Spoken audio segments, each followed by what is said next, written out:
everyone, today I'll be showing you my 2 to 4 player game Sapphire. To start, give each player a reference card that tells them how many points each scoring play is, and give each player a dice placement card that they'll place in front of them.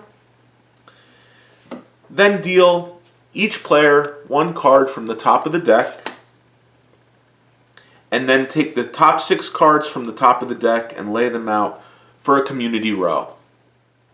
In this example, we'll be playing a 3-player game, which requires 6 dice. The first player will roll the dice. Now, he cannot re-roll because he's the first player, but he does have the choice of the most dice, so he has more options out for him. He can take any 2 dice and add them together and take a card of that value, or he could use 2 dice and take 2 cards of the same value. Since he has an 8, he might actually take these 2 dice, place them on his dice placement card, take this 7, and start to go for a straight. Now if he gets a 6 here or a 9 here the next time, he already has a 3-card straight. He can keep building for a 4 or 5, or he could just cash in the 3-card straight. Anyways, once he places that there, the next card is filled in, and then the next player's turn. The next player has to take one of these dice as they are, or re-roll all of them and then take 2 of those dice.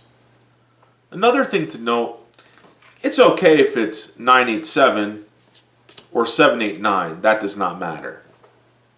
Another action you can do on your turn is spend 1 dice, does not matter the pip value, place it on this little switch icon here, and switch 2 cards. You can only do this once per turn. Now I have these switched, I have this 4-card straight set up, and I can turn this in for points. Also note, if you ever completely clear out your row, that's an additional 3 points. But this is a very useful action in this game. And remember, you can only place 2 dice, so even if you use 1 die as this action, you can still use another one to get another card and add it to your row. Also remember, your row can never be more than 7 cards. So I think this time is a good time to turn in this straight, 7, 8, 9, 10. Turn this in for my points. Then what happens to the cards left over is they get pushed back together. Could be like this or this, it doesn't matter. Now, I can't also score this pair right now because I already made 1 scoring play this turn. But next turn I can make another scoring play. Once the last card is placed from the draw deck, and there are less than 6 cards here on the community row, that will trigger the game end.